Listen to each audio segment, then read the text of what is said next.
Bem-vindos de volta à disciplina de Química Geral Experimental. Para quem ainda tá meio perdidão, eu sou o Filipão. Ó, até rimou, hein? Sou o professor Felipe. Se não assistiu a aula inaugural ainda, tá? Forget about. Voltem lá, assistam essa aula, pois é onde eu vou apresentar a disciplina, os critérios de avaliação, como a disciplina vai ser ministrada e tudo mais. Então corre lá, tá no canal já o vídeo, bem como a primeira aula, segurança de laboratórios, tá? Então antes da gente entrar no laboratório, a gente tem que ter a noção de segurança. Sem isso não dá para trabalhar. Hoje a nossa aula é sobre equipamentos e vidrarias de laboratório.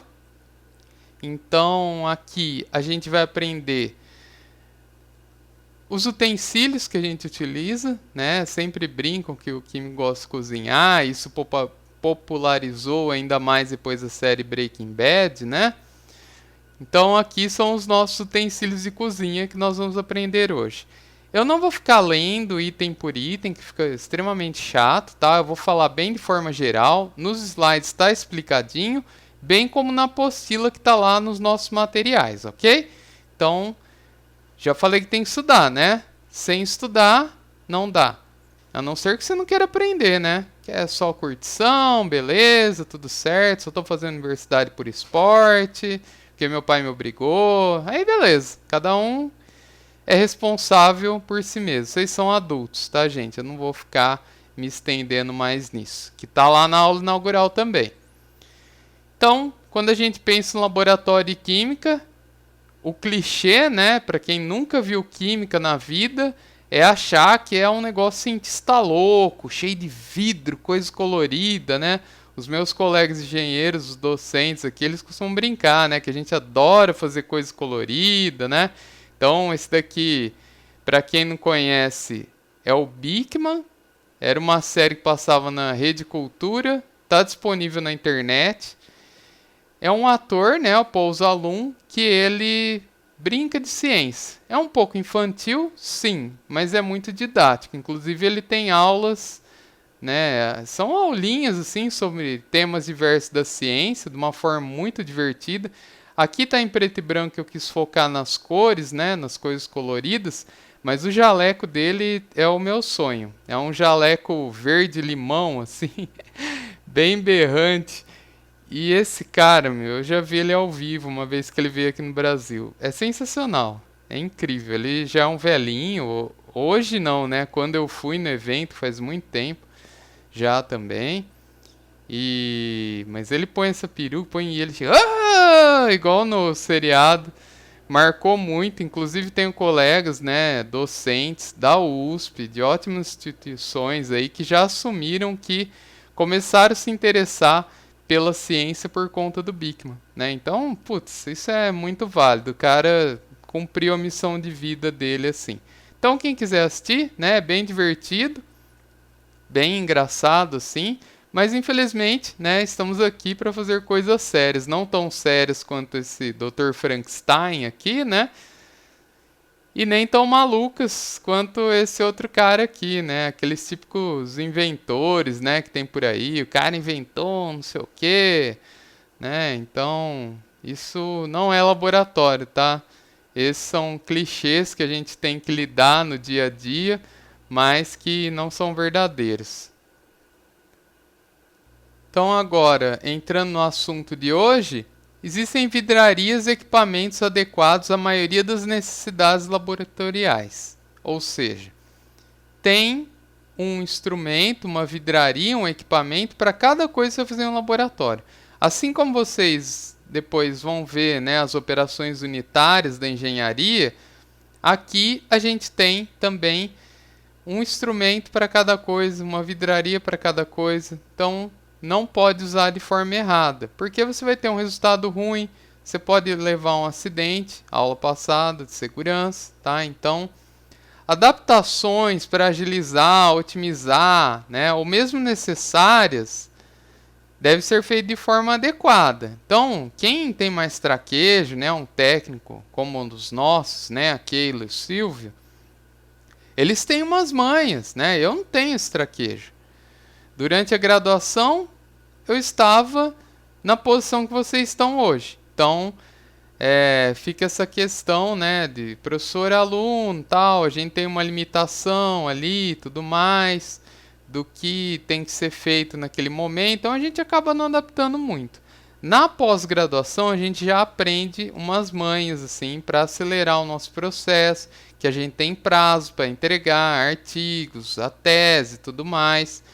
Então, por exemplo, eu tinha que dissolver o óxido de nióbio, que, se eu não me engano, eu já citei, ou foi inorgânica. Bom, enfim, estou confundindo as realidades já. Mas o óxido de nióbio é um óxido, né, que ele é muito difícil de dissolver.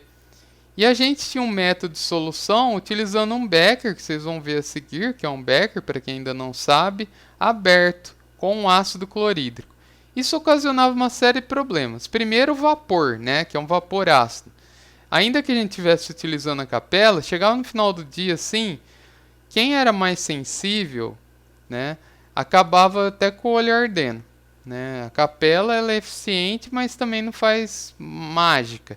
E a gente tinha que levantar, às vezes, para dar uma olhada como estava, um pouco mais perto, utilizando óculos de segurança e tudo mais, né? Alguns utilizavam máscaras e, logicamente, o jaleco, né? Aula passada. Vamos lá assistir. Então, com o tempo, um aluno que tinha um pouco mais de manha, de criatividade, assim, o que ele fez? Começou a fazer e todo mundo seguiu. Ele pegava um vidrinho que a gente utilizava no laboratório para armazenar as soluções. É como um vidro de xarope, né? Com um batoque, que é aquela tampinha branca que vai dentro, encaixada no vidro assim. E também a tampa de rosquear, né? Então era bem fechadinho. Fora isso, a gente ainda punha um teflon. Por quê? Tinha o óxido nióbio lá dentro, tinha ácido, ia gerar um gás ali dentro. E isso poderia explodir. Então, né, o aluno lá em questão, ele se arriscou um pouco, mas melhorou muito o nosso processo, porque a gente não se expunha mais, poderíamos deixar durante a noite, uma vez que nos asseguramos que era, né, seguramos que era seguro é ótimo, né, mas é verdade. E aí a gente deixava durante a noite aquilo ali.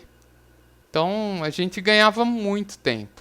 Né, dissolvia aquilo, chegava no outro dia, estava lindo, completamente dissolvido.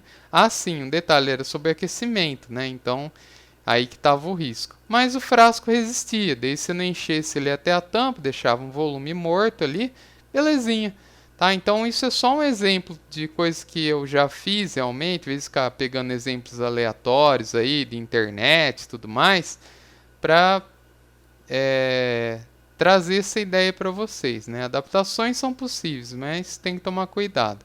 Tem que testar, tem que ter o conhecimento básico, prévio, que é o que a gente vai ver nessa aula de hoje, para que você possa fazer isso, ok?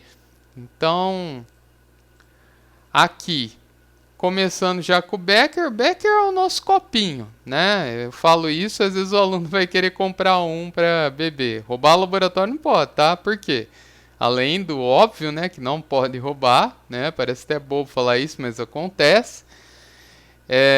Você tem a questão de contaminação, né? Então já presenciei isso, por isso que eu estou falando, tá? A pessoa leva o Becker para casa. Aqui é muito difícil acontecer, né? Mas durante a minha graduação eu vi isso. E aí leva para casa, para a República, para tomar cerveja, né? Bonito, sou químico. Não foi feito para isso.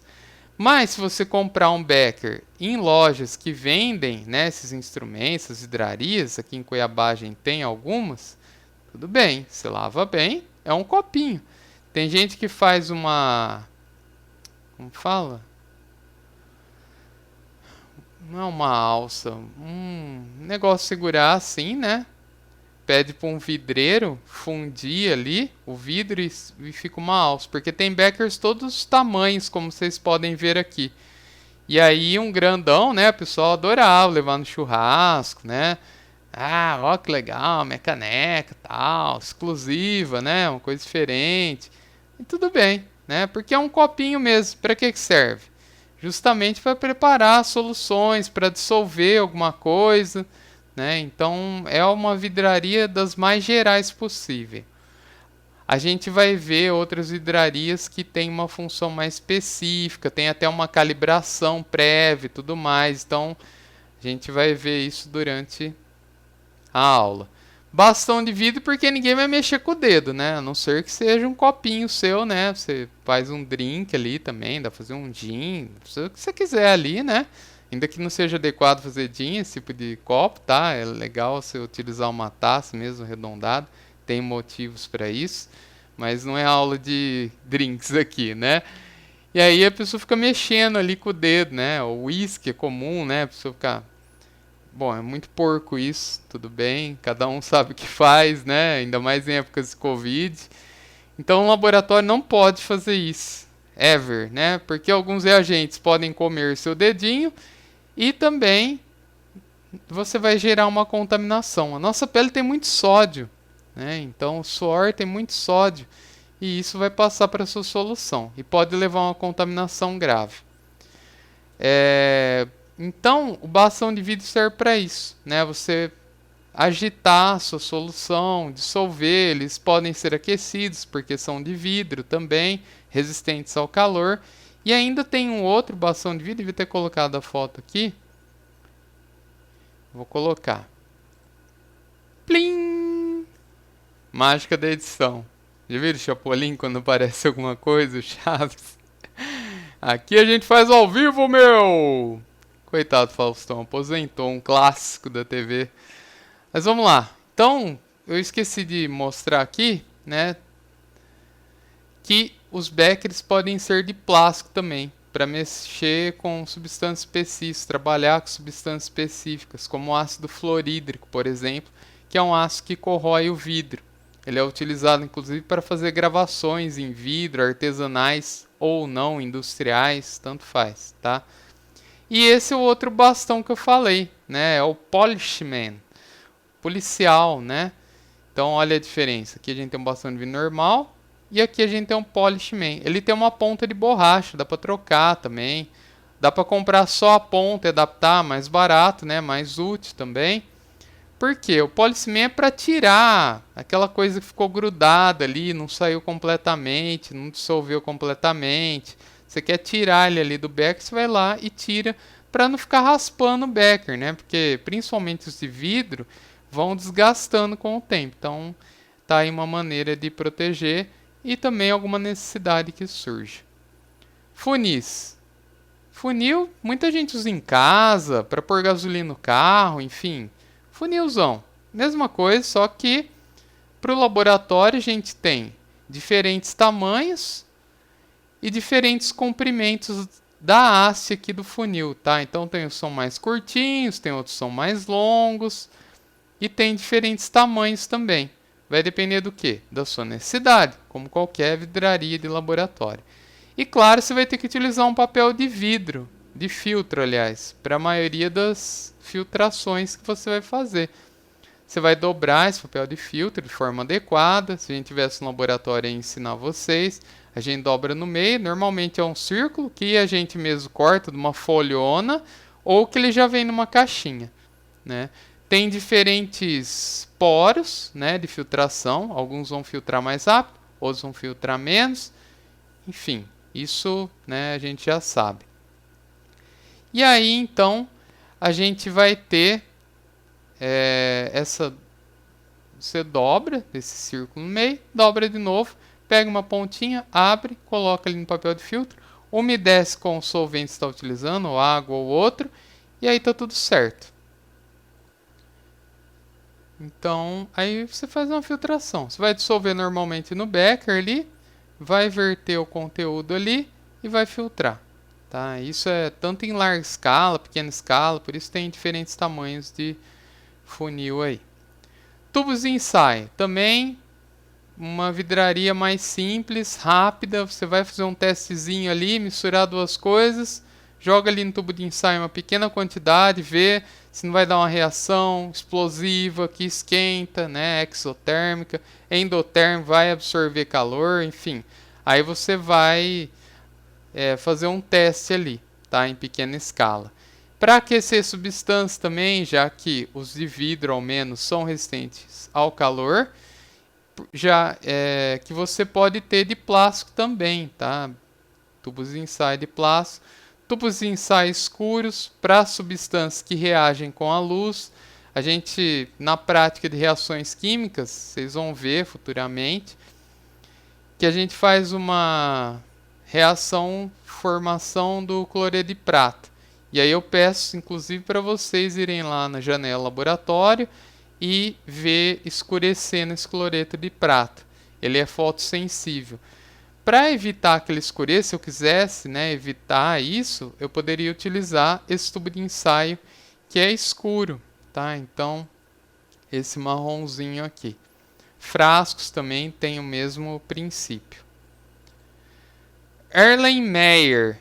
Erlenmeyer,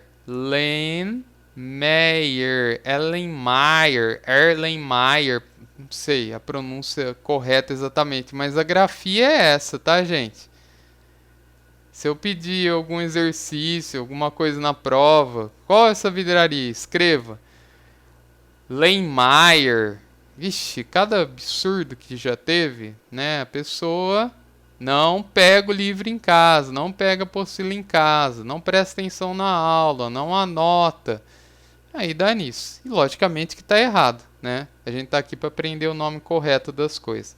Ah, pega esse negócio aí. Que negócio? Esse negócio aí. Qual? Esse que está na sua frente.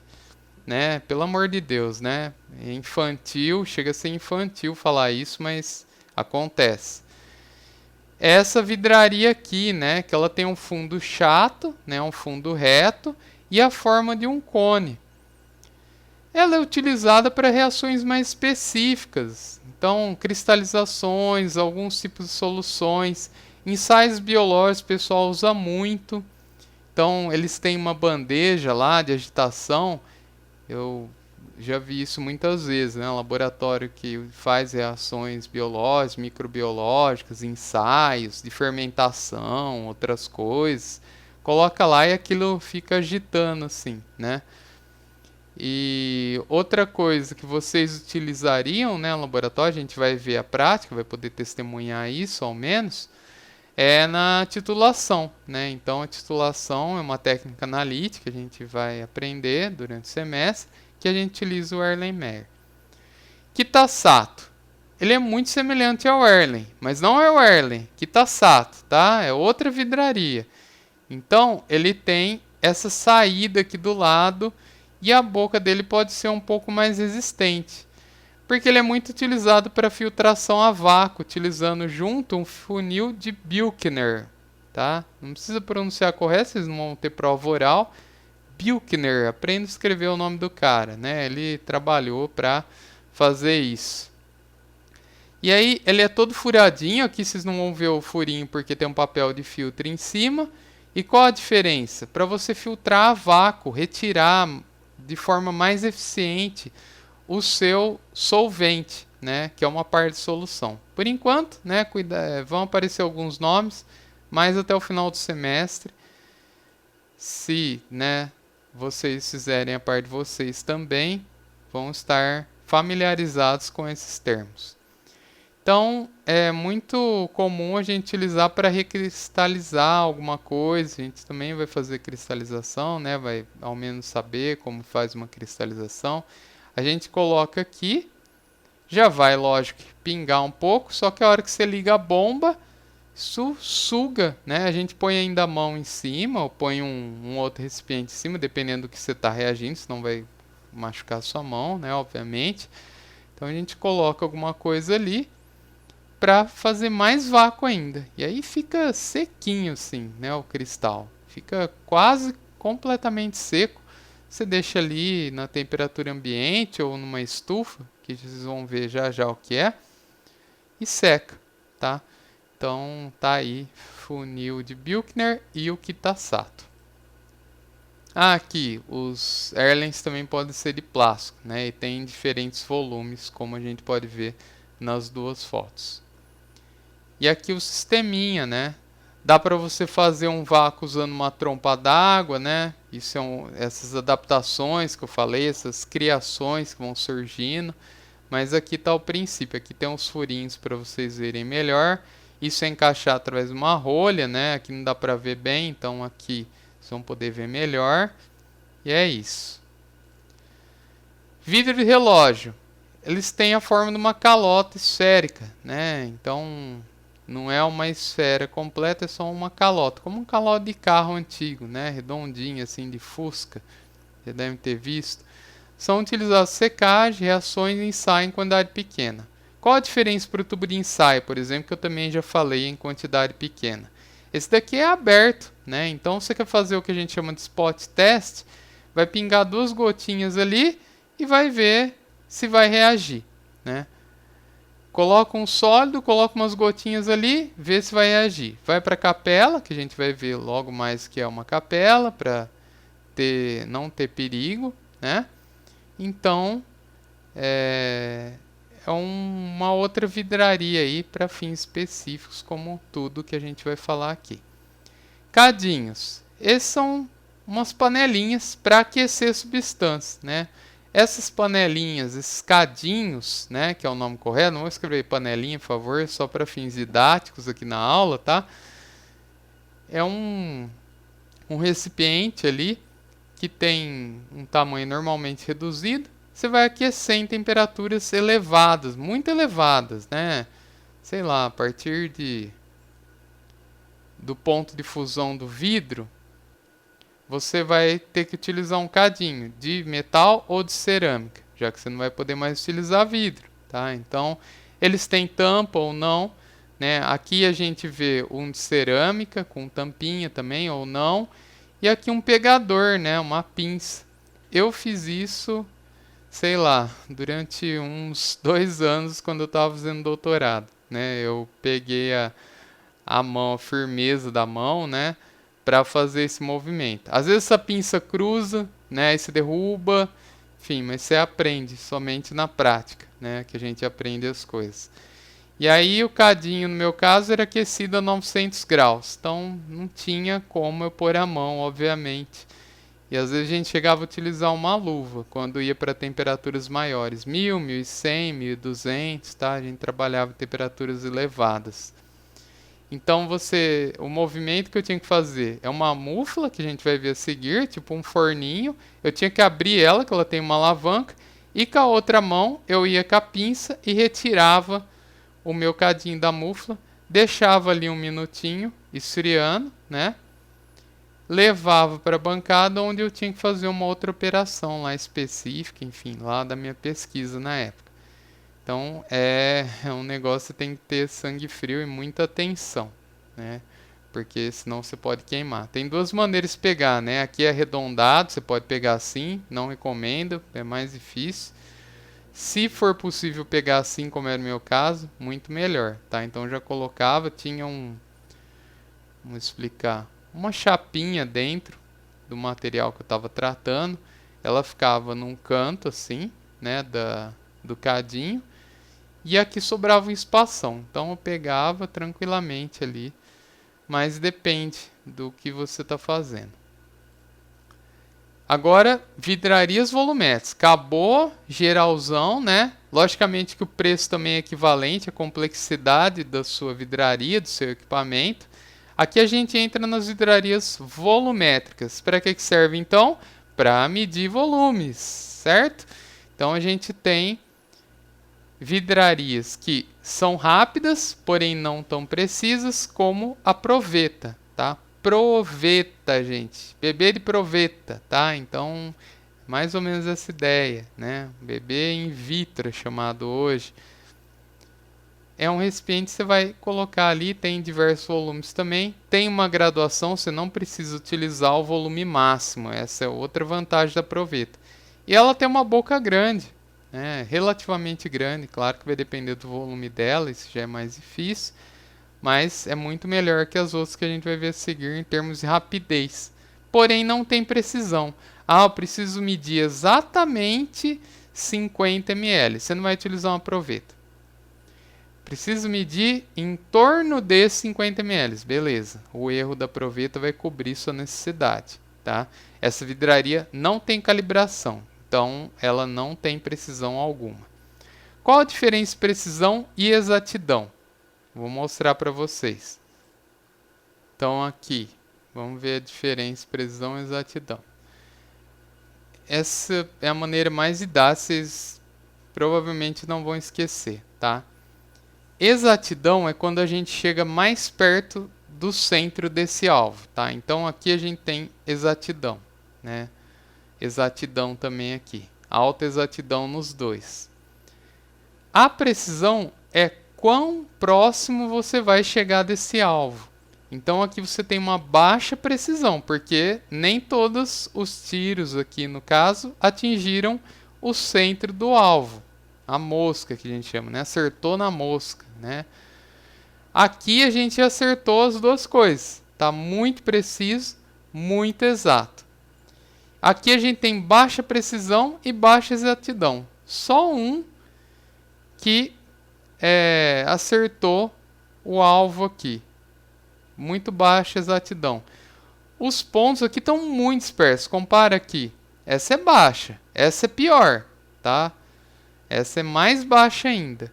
Agora olha que interessante. Alta precisão e baixa exatidão. É onde você vai diferenciar tudo. Ninguém acertou no alvo. Só que todos os tiros, o cara... ele é muito preciso para atirar. O cara foi lá e atingiu tudo no mesmo lugar. Só que atingiu no lugar errado, né? Falta corrigir a mira dele. Mas ele atingiu, ele é muito preciso em sua pontaria. E essa situação mais ideal é essa, né? Acertou no alvo, onde tem que acertar. E tá todos os pontinhos perto. Ok? Então, se eu tenho dispersão dos pontos, eu tenho baixa precisão. Se eu tenho pontos todos perto, seja no alvo ou não, se eu tenho todos os pontos perto, eu tenho uma alta precisão. Se eu acertei onde eu quero acertar, eu tenho uma alta exatidão. Tá? Agora, se eu não acertei, eu tenho uma baixa exatidão. Certo? Não entenderam ainda? Por favor, postem lá no nosso fórum de dúvidas. Tá? Ele foi feito para isso. Então, aqui... eu não vou ter exatamente 50 ml. A gente vai utilizar essa vidraria em um experimento, por exemplo, de determinar o teor do álcool na gasolina. Lá a gente usa uma proveta, uma provetona, assim, tá? Nos postos também, vocês vão ver um vídeo, né, que eu arrumei lá. Bem, sim, simplesão, mas para ter uma ideia real do que eles fazem nos postos quando a gente chegar nessa prática. Agora, se eu quero mais precisão, aí eu vou aumentando. E isso custa também. Então, pipeta, né? Normalmente pipeta vai ter uma exatidão maior já, né? Mas você não vai ter uma precisão tão grande. Olha a diferença dos termos. Eu vou ter valores ali que estão próximos. Vou continuar nos 50 ml, tá? Tem pipetas que são de 50 ml. Beleza, vou utilizar uma pipeta de 100 ou uma de 50.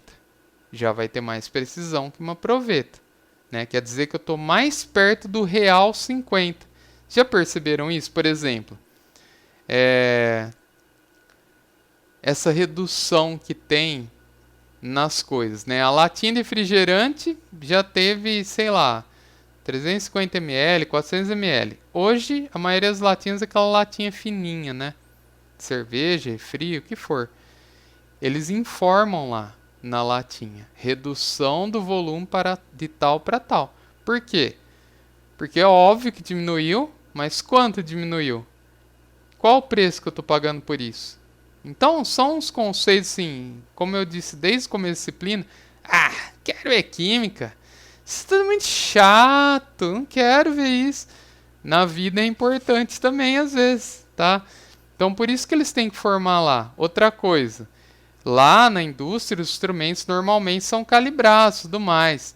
Mas quem nunca, sistemático como eu, acredito que muitos sejam, afinal nós estamos num curso de exatas, vai lá, pega um sei lá, um desinfetante ou amaciante. Vem num galãozinho, né, naquela garrafona e olha assim. Tá todos ali na mesma prateleira. Todos têm que ter o mesmo volume. No entanto, você olha a embalagem, um tá assim e o outro tá assim. O máximo do volume. O que é isso? Falta de precisão, né? Ele tá ali, né, chegando onde eu quero chegar, e ele tem também uma baixa exatidão. Por quê? Porque eu não tenho 1 litro ali. Eu quero 1 litro de desinfetante. Vou calibrar a minha máquina lá. Pessoal do controle e automação que esteja fazendo disciplina. Vai lá, cria o sisteminha e tal. Mas deu pau. Acontece. Precisa estar verificando constantemente, né? Para que isso não ocorra. Então, se eu quero 50 ml, em torno de 50 ml, proveta. Se eu quero, não, eu preciso um pouco mais de precisão ali, né? Preciso chegar mais perto de 50 possível, mais perto da exatidão. Eu quero 50 exato, então não vai dar para usar essa pipeta aqui, tá? Pipeta graduada. Aqui a gente faz ao vivo, meu. Pera aí. Provavelmente de onde eu tirei a imagem estava volumétrico, estava errado, tá? Desculpe. Pipeta graduada, graduada. A volumétrica a gente vai ver a seguir. Pipeta graduada é essa mais simples, tá? Ela é reta, é um tubinho reto, né? Vocês vão saber diferenciar aí pela própria forma dela. Agora, se eu quero uma coisa mais exata e precisa também, só para citar, né, que tem também Proveta de plástico. Pipeta não. Tem uma outra pipetinha que eu vou mostrar a seguir que é de plástico. As pipetas graduadas são de vidro. Volumétrica. Opa, aí sim eu vou ter 50 exato. Eu preciso de exatos 50 ml. Eu preciso de um valor que também seja preciso. Preciso e exato. Lembra das figurinhas do alvo? No meio, um monte de bolinha, né? Vamos voltar. Aqui, no meio, um monte de bolinha e todos são perto. Se eu fizer 10 medidas com uma pipeta volumétrica, eu vou ter 10 vezes 50 ml exatos. Então, eu acabei de falar de um exemplo da indústria, né? Que tem uma interface forte com o curso de engenharia química e com outros também. Né? O cara de engenheiro de controle de automação, ele vai lá desenvolver esse sisteminha. Se cada vez que eu vou envasar um produto, desinfetante, uma bebida, um alimento, cada um vai com volume, meu Deus! É que aqui no Brasil, infelizmente, se você não for muito chato, muito sistemático, a nossa cultura não traz isso, né? Tem um campo da ciência chamado metrologia, que é a ciência das medidas, tá? É o estudo das medidas. Então, você vai aprender. E existe uma ISO, né, uma norma técnica de qualidade para medidas de metrologia, 14.000. Não, 14.000 não. Agora eu esqueci o número. 14.000 é ambiental, 9.000 é qualidade. ISO 17025. Google salva, né? 9.000 e derivados, 9.000 não sei o que, 9.000 papá, são de qualidade. ISO 14.000 são normas ambientais. ISO 17025 é da metrologia. Quando o cara vai auditar a empresa, ele vai ver. Todos os seus desinfetantes têm 1 litro? Tem. Então me prova.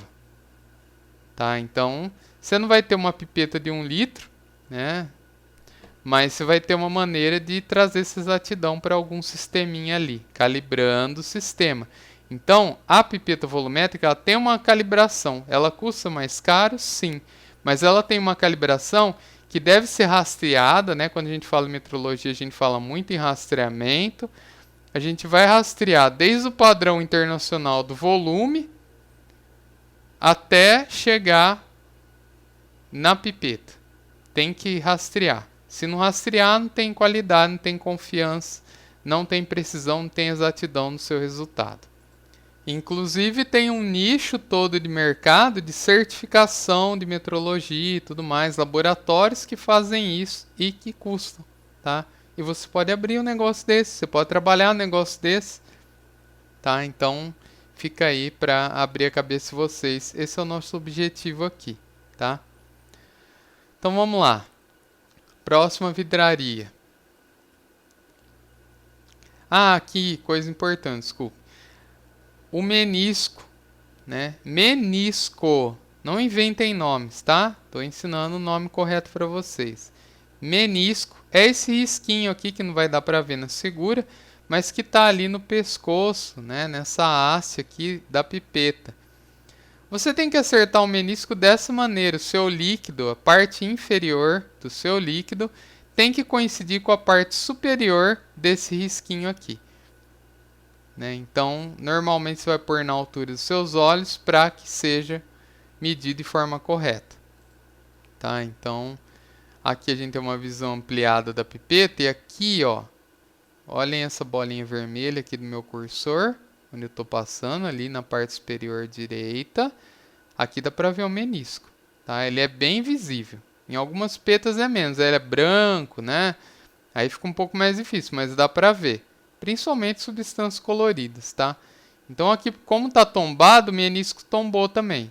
Você vai fazer isso de pé, na vertical, vai puxar, né, o líquido e vai acertar o menisco, ok? Então aqui, certo, errado, errado. Tem que ser parte inferior do líquido coincidindo com a parte superior do seu tracinho. Normalmente ele é espesso, né? Tem uma espessura ali suficiente para você fazer essa marcação. Pipeta de Pasteur. Medir e transferir volumes de líquidos variáveis com pouca precisão. Tá? Então aí é aquela pipetinha de plástico que eu falei anteriormente. Tá? E a micropipeta também tem muita precisão, exatidão. E chega da ordem de microlitros. Litros, né? Depois ml, normalmente que a gente mais utiliza. Microlitros. É muito baixo, 10 a menos 6 litros. Essa te permite isso. Então, ensaios específicos. Aqui tem um link de um vídeo, tá?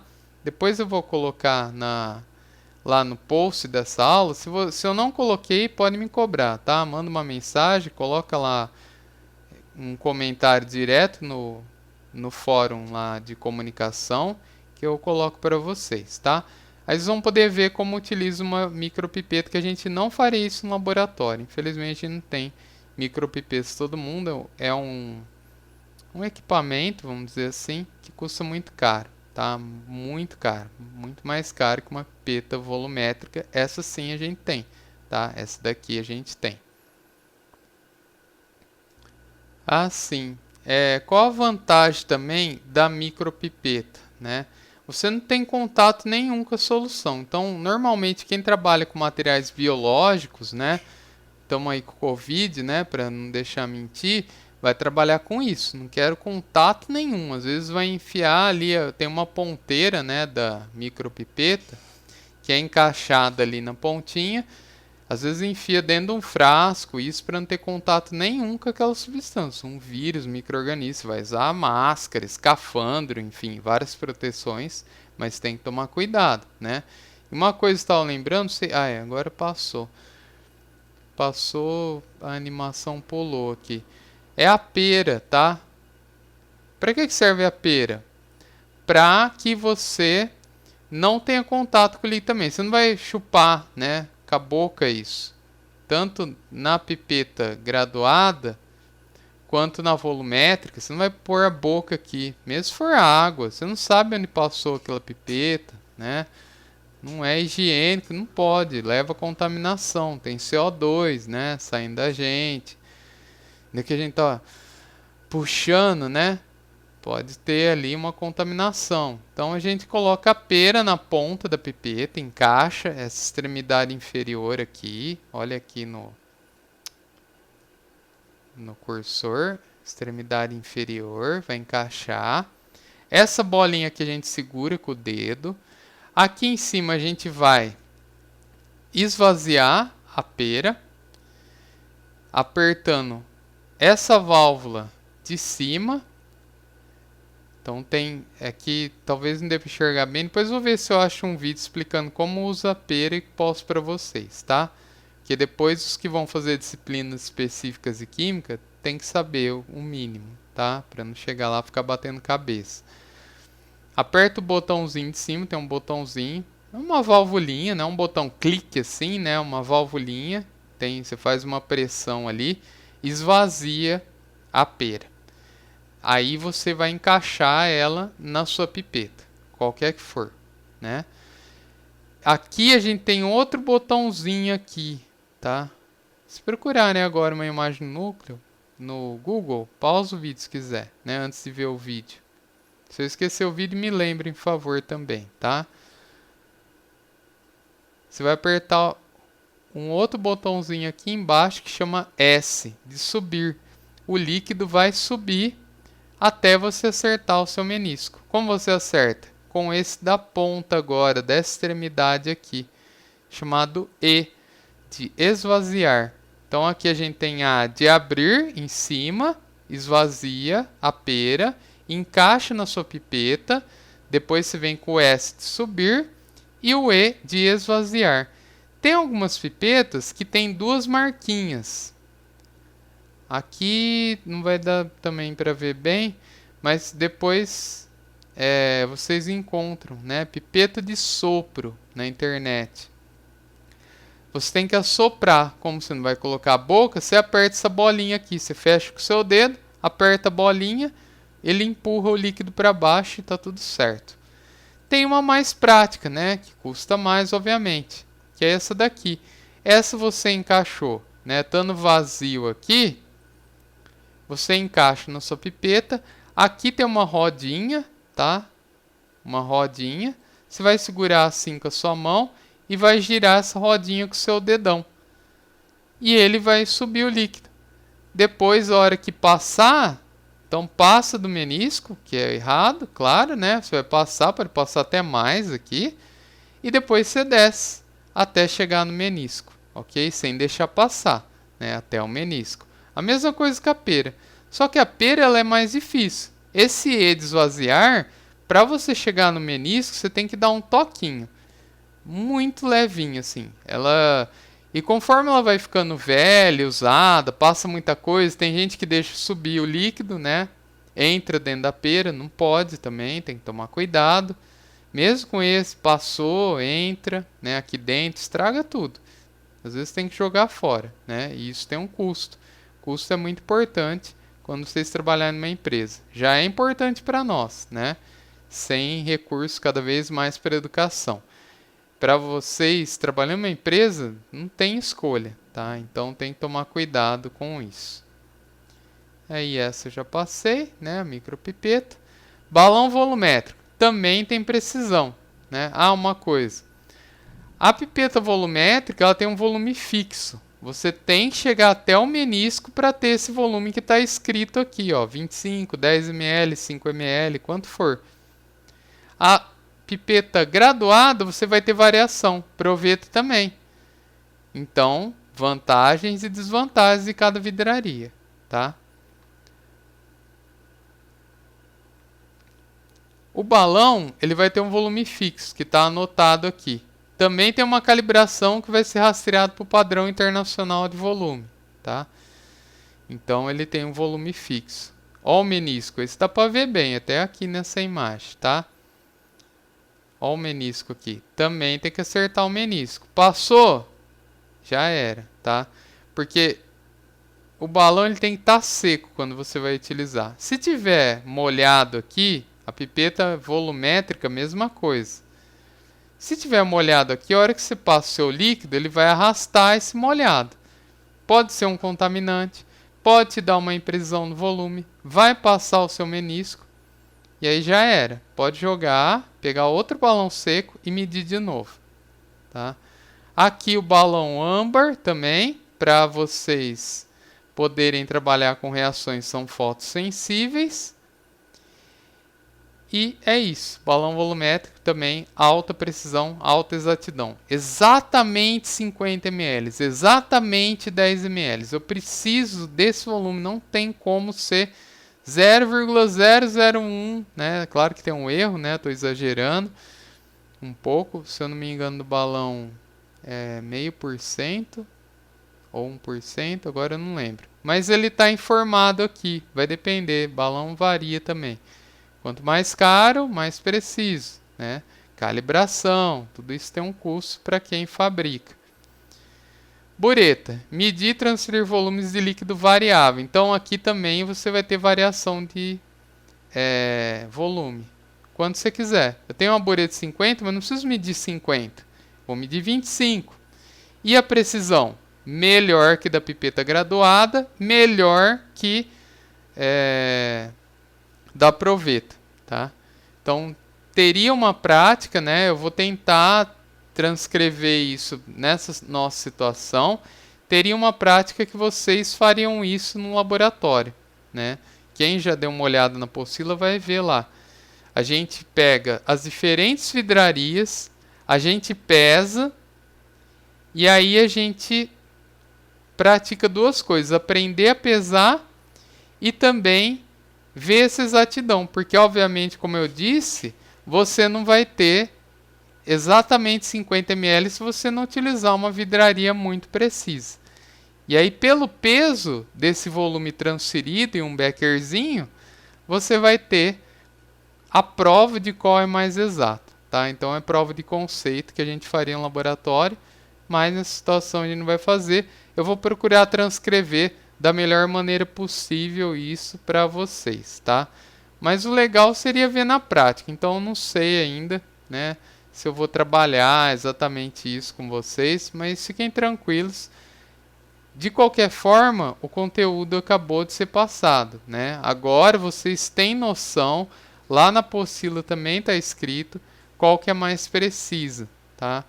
Então, numa situação prática, seja durante o curso de vocês, seja na vida profissional de vocês, vocês vão ter esse conhecimento. Pelo menos vou buscar. Entra lá no meu canal. Eu não pretendo pagar esse canal, tá? Por isso que eu pus no YouTube, tá? Público. Eu sou funcionário público. Eu tô aqui para servir a sociedade. Eu não tô aqui para brincar, né? O meu trabalho é esse. Então, eu gosto de colocar no YouTube e vai ficar lá. Vixe, agora entrou um temporal. Desculpem se ficar muito, né, barulhento aqui. Dei uma aumentada aqui, desliguei o ventilador. Vamos ver se... Espero que não fique muito ruidoso, tá? Então, pessoal, vocês vão ter a noção, pelo menos, de como utilizar as vidrarias de maneira correta, tá? Vão poder buscar esse conteúdo na necessidade de vocês, tá? Aqui a bureta é muito utilizada para medir volumes variáveis e que também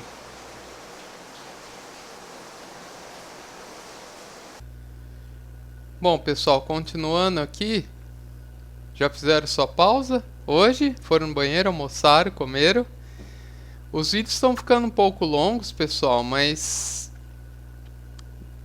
estamos numa situação que é muito atípica, né? É difícil ter um feedback de vocês, por isso é importante a participação lá no fórum de dúvidas, por mensagens, enfim, jeito que for, tá? E só o WhatsApp que não, tá? Eu prefiro preservar a minha privacidade e a de vocês também.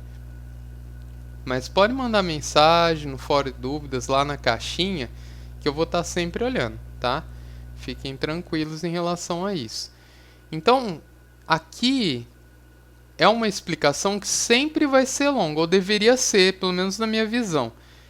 Porque eu tenho que esmiuçar bem, assim, explicar. Tem gente que fala, nossa, que retardado, puta merda, vou pôr em 2 vezes. Tá bom, mas não tem como eu saber, né? O que vocês estão sentindo aí, se vocês estão tendo dificuldade, se estão franzindo a testa, estão dormindo, né? Isso quando eu tô na sala eu tenho feedback, eu já disse isso nas aulas anteriores, tá? Então, pausa. A vantagem do regime assíncrono, né? Que não é real time, é essa. Você não precisa ficar o tempo todo assistindo o vídeo, entendeu? Faça uma pausa. Né? O vídeo vai ter 1 hora, sei lá, meia hora faz uma pausa, encheu o saco, faz uma pausa, vai comer alguma coisa, né? Não funciona para todos, obviamente, né? Mas só justificando aí, pedindo desculpa pelo vídeo longo, vão ficar longos mesmo, mas dá pra fazer isso, tá? Eu quero vocês livres, é por isso que eu escolhi esse regime. Bom, vamos lá. Então, garras. Garras são aqueles ferrolhos ali, aqueles ferrinhos que servem para suportar as coisas. Tem os ferrinhos que você pode ajustar aqui, você tem dois ajustes para subir e descer, né, no tripé, o suporte universal. Não, o tripé é outra coisa, desculpe. O tripé vem a seguir. O suporte universal, que é esse ferro aqui, normalmente está tudo enferrujado, porque a gente acaba usando uma hora com alguma reação ácida. É difícil encontrar um suporte zeradinho. E o próprio ambiente, né, a umidade, ainda que não tenha muito aqui em Cuiabá, exceto agora, que, pelo amor de Deus, não para de chover. Até dei uma pausa aqui na aula, na gravação, que não tinha condições. Se ainda ficou um ruído, depois eu vou conferir, né? Nesse momento eu ainda não sei. Se ficou um ruído e tal, vocês não entenderam, manda mensagem, tá? Então as garras podem ser assim, com dois ajustes, para cima e para baixo, e aqui para apertar ou abrir. E podem ser assim, já é um aro fixo, normalmente para funil é utilizado. Tem outras também, tá? Quem já foi no laboratório já viu outras. Tem umas mais fininhas, tem outras que são mais grossinhas. Becker, né, grande. Tubo de ensaio, pequenininho.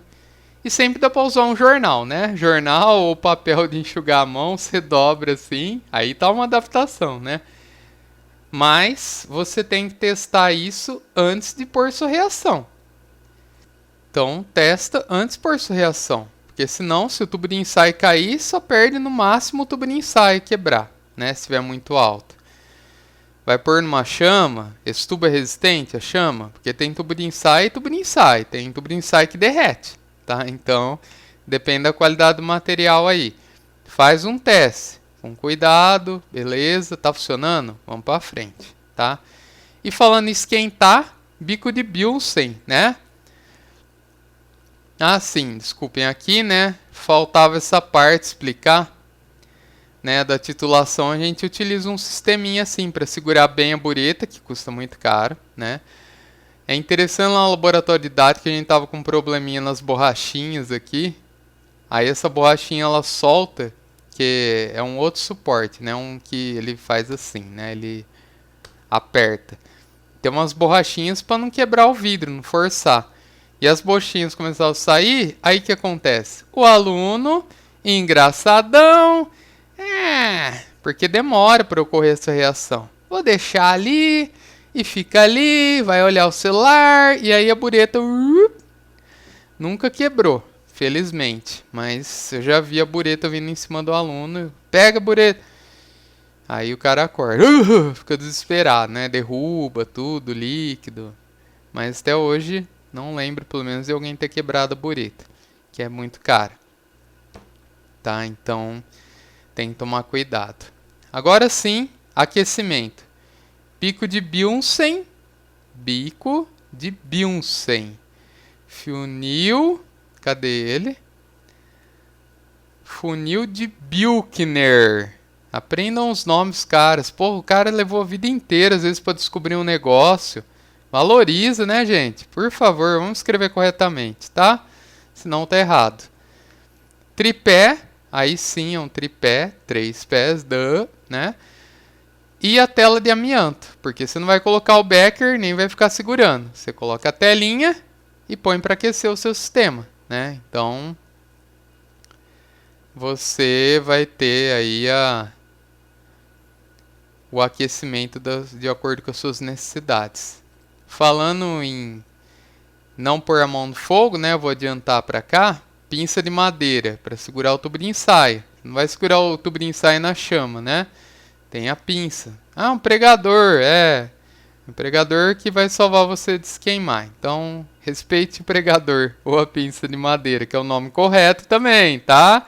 Lembre-se, eu posso falar algumas coisas aqui para fins didáticos, para ficar um pouco mais leve a aula. Imagina se eu viesse aqui, pinça de madeira, utilizada para segurar tubos de ensaio em aquecimentos, resfriamentos ou homogeneização. Nem sei fazer isso, que eu errei a palavra, né?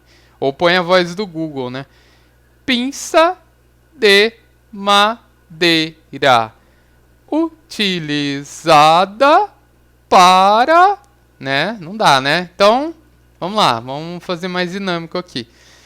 Então, pregador, pinça de madeira aqui, vocês só vão encontrar em lojas de equipamentos de laboratório, né? Eu sei que tem uns prendedores grandes, mas daqui ele tem uma haste, talvez não tenha percepção aqui pela figura, mas é suficiente você segurar assim na ponta e ainda ter, sei lá, um palmo assim de distância, tá? A maioria deles, exceto quando quebrou já, queimou. E não é pra queimar também, tá, gente? Tem sempre um engraçadinho que gosta de queimar. Vai queimar outra coisa, né? Não preciso falar, né? Então, não precisa... A ideia é pôr na ponta e esquentar o tubo longe da chama. Lembre-se de norma de segurança laboratório, aula passada. Piceta. Já que nesse momento estou gravando a semana de carnaval, tô terminando, na verdade. Parece aquela bisnaga de carnaval, né? Eu não sei se vocês pegaram isso, principalmente na infância, né? Que você aperta e joga água no coleguinha, né? No laboratório não pode, tá? Fica o aviso do tio Felipe, porque tem crianças no laboratório também que às vezes vão brincar de guerrinha de piceta, né? Então, não, tá? Essa água, puta merda, você não sabe se puser outra coisa nessa piceta, se essa água tá realmente destilada, se não tá ali mofando, né? Vai molhar a roupa do cara, aí o outro já quer responder e queima o outro, enfim. Não é para brincar no laboratório, tá, criança? Só o aviso para aqueles que têm o espírito infantil exacerbado. Eu tenho também, né? Adoro brincar com a minha filha. Vocês podem gostar de brincar com criança, podem gostar de coisas crianças, Copo da Mulher Maravilha, né? Pode assistir desenho, anime, série. No laboratório não, tá? Agora somos profissionais, vamos trabalhar direito. Almofariz e pistilo. Quem que é quem? Almofariz é a bacia aqui, no caso, tá? Vamos usar um termo coloquial. Almofariz, tá? Quem por bacia na prova, o senhor falou. Presta atenção, gente. Presta atenção, tá? Na aula. Presta atenção no que eu tô falando. Não é brincadeira, né? Eu brinco para descontrair, para a aula não ficar tão cansativa. Uso de coloquialismos para facilitar, aqui você lembra, né? Uma bacia, uma coisa, né? Funda, assim, tal. Lembra bem, né? Ainda que esse almofariz específico seja raso, né? Um almofariz de ágata. Tem outros que são mais fundos. Ah, não coloquei a foto. Tem outros que são mais fundos de cerâmica, tá? Então, aqui um almofariz cerâmica. Quem sabe faz ao vivo, meu! Aqui, tá? Então, é dessa forma, já é mais fundo, óleo de ágata, né? Bem fininho. Eu utilizava um desses, por quê? Eu precisava triturar um negocinho que cabia dentro de um Eppendorf, que é aquele tubinho que o pessoal usa para transportar droga por aí, sabe? Tubo compridinho, assim. Eu tinha a minha amostra, usando para o destino correto, né? Tinha a minha amostra e um fundinho de Eppendorf. Tinha que triturar. Era um vidrinho assim, ó, que não dava nem para ver direito. Eu usava aqui. Porque se eu uso esse daqui, bruto, nossa, só o que vai espalhar aqui na superfície já era minha amostra, né? Então tem de diferentes tamanhos também. Tem gente que usa fazer caipirinha, inclusive, tá? Descobri recentemente, coisa de químico, né? Mas na sua casa, tá? No laboratório não vão roubar, tá? Não vão levar um trem contaminado com Deus lá sabe o que. Comprem um, à venda em lojas de material laboratório, tá? O pessoal usa fazer caipirinha também. Beleza. Triturar pimenta, né? Tem uns que são bem culinários mesmo. Beleza. Mas o objetivo, já deu para entender, né? É triturar, macetar, né? Movimentos. Lá em cristalização eu retomo isso, que a gente utilizaria um desses. movimentos fortes, porém precisos. Ah, precisão aí. Aprenderam que é precisão? Volta o vídeo, né? Olha que beleza. Pensou se vocês pudessem fazer isso na sala, né? Pega o controle assim. Deixa eu ver. Ah, o controle. Senta ali. Não entendi, professor. Aí explica de novo. Tem aquele filme, né? Bem tonto com Adam Sandler, né? A ideia é interessante, né? Quem nunca, né? Vou voltar, né? Vou pra frente. Ah, acabou a aula! Ê, salgado! Oba! Almoço! Tá, então aqui você pode fazer isso. Olha que legal. Veja como a Flex tem coisas boas também, né? Então volta lá. Você não entendeu o que é precisão. São movimentos precisos, com força, né? Independente se é fraco, forte, homem, mulher, todos. Vai ter que, né? Amacetar ali. Primeiro, você vai ter partículas maiores, obviamente. Isso é muito utilizado na mineração. Alô, engenharia de Minas, né? Tem uns brutos, tem uns de bruxa, assim, uns caldeirões com tipo de amassar farinha, né? Que o pessoal usa madeira, amassar trigo, né? Fazer farinha. Então, a ideia é simples, triturar as coisas em tamanhos menores, tá? Se for necessário, tem peneirinhas, você vai passar ali, na mineração com certeza, vai passar ali e deixar mais fininho. Então, aí vai depender da sua necessidade, como tudo aqui, né? Espátulas. Quem viu aí o que aconteceu? Ah, deixa aí nos comentários, tá? Alguém viu alguma mudança? Estão prestando atenção? Se estão, perceberam alguma coisa aí. Transferência de agentes sólidos, tá? Então, você não vai usar uma espátula para transferir líquido. Você tem as vidrarias volumétricas. Esse daqui a gente utiliza principalmente para pesar as coisas, para transferir. Preparei uma síntese, deu um composto sólido ali. Vou raspar, tirar, transferir para um Eppendorf, como acabei de falar, para um frasco adequado, tá? Então, para isso que servem as espátulas. Bomba de vácuo, já mostrei, né? Filtração a vácuo, principalmente, entre outros. E o que seriam esses outros? Tem bomba reversa para soprar, né? Tem bomba de vácuo que é para utilizar, utilizada para isso, por exemplo, dessecador, levando ao próximo equipamento.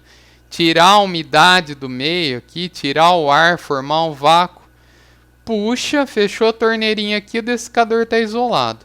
Só quando você abrir vai dar o tss, né, aquela pressão, e aí você vai poder abrir. Você não consegue abrir ele. Se for um dessecador bom, tiver novo, tal, bem ajustadinho, você não vai ter esse problema, tá? Você pode carregar ele assim. Mas você não vai fazer isso, tá? Não vai testar. Ah, cheio de reagente lá dentro. Ah, vou carregar assim, tá? Porque o dessecador às vezes está com um problema ali de vedação, vazou, você não percebeu, dançou, tá? Então, esses estufas, já falei delas, para secar os materiais em temperaturas baixas, até 200 graus. Normalmente as estufas vão até essa temperatura. Tem de 300, 400, 500? Tem, tá? Mas normalmente não passa disso porque é para temperatura baixa. Quanto mais alto for a temperatura, menos o quê? Precisa, vai ser estufa, tá? Você coloca 60 ali nesse termostato aqui, ó, e dá 80. Normalmente aqui em cima a gente coloca uma rolha e um termômetro aqui dentro, tá? Se não tiver um sistema, né? Se puder pagar mais, claro, tem um termômetro embutido ali já, um sisteminha. Às vezes até software, mas aí tem que ser um fim muito nobre, né? Para secar vidraria, secar um pó ali, uma síntese que você preparou, é assim que a gente faz. Então você tem que calibrar a sua estufa. Você vai por 60 e você vai ver o termômetro, deixa ele equilibrar. Ah, deu 80. Beleza, então 60 aqui é 80 ali. E aí você vai conferindo, de hora em hora. Porque se tá uma queda de energia, se o termostato falha um pouquinho, tá meio ruim, tá para queimar, você tem que ficar de olho. Se a gente tem que deixar a reação durante a noite, normalmente a gente tem uma péssima surpresa de manhã, tá? É difícil uma estufa que vai manter a temperatura. Ela não é precisa. Aprender que é precisão, tá? Ela não é precisa. A mufla já é mais, tá? Então a mufla é esse forninho aqui. Lembre-se que eu falei que tinha alavanca que eu puxava, né? Pegava a pinça, colocava lá dentro, né? Isso é fundo ali, tá? Talvez não dê para ter ideia, né? Mas quando voltarmos, quem não for fazer outra prática e tudo mais, né? Pode combinar, uma hora eu posso mostrar. O Silvio tá sempre lá também, tá? A Keila. Podem ir lá que tem algumas, mas normalmente é nos laboratórios de pesquisa. No laboratório didático eu não lembro se a gente tem uma, acho que tem estufa somente. Porque ela tem um fim específico, né? Ela vai para temperaturas maiores, 1500, 2000, né? A temperatura máxima ou maior. Vai depender do quê? Do seu bolso, da sua necessidade e tudo mais. Tem muflas que eu já vi chegam a 3000, tá? Então, logicamente são mais caras. E para fundir metais, coisas bem pesadas assim mesmo, que requerem, que tem um alto ponto de fusão aí. É isso. Acabamos. Não foi tão ruim assim, né? Espero que não. Para mim foi ótimo. Então, estudar experimento 1 da apostila que eu coloquei no AVA, sessão de materiais. Apresentação de vidrarias e equipamentos básicos, tá? Assistir ao vídeo proposto pelo docente, cujo link está no AVA. Então, eu separei um vídeo lá. Vocês vão ver que tem alguns que repetem, inclusive o apresentador ali, o personagem que está apresentando ali. Tem um que é um jovenzinho, achei muito legal, da UFMG, se eu não me engano. Acho que rola uma identificação aí, ainda que ele fale bem certinho, assim, né? Não ia pegar um vídeo ruim também, o cara fala, ah, esse negócio aqui, pá, entendeu, meu? Não, né? Mas pelo menos ele é jovem como vocês. E aí, vou colocar o link do vídeo lá. Assista a aula primeiro, lógico, senão você não teria visto isso, né? Duh. E aí, vai lá, estuda. Tem que estudar, já falei que tem que estudar? Tem que estudar. E assistir ao vídeo. E absorver, né? Não vai assistir enquanto está assistindo Netflix. Né? Põe o vídeo, de preferência aqui no computador, se tiver a possibilidade, se tiver, né, só de celular, tudo bem. Por isso que eu utilizo a plataforma também. Ok?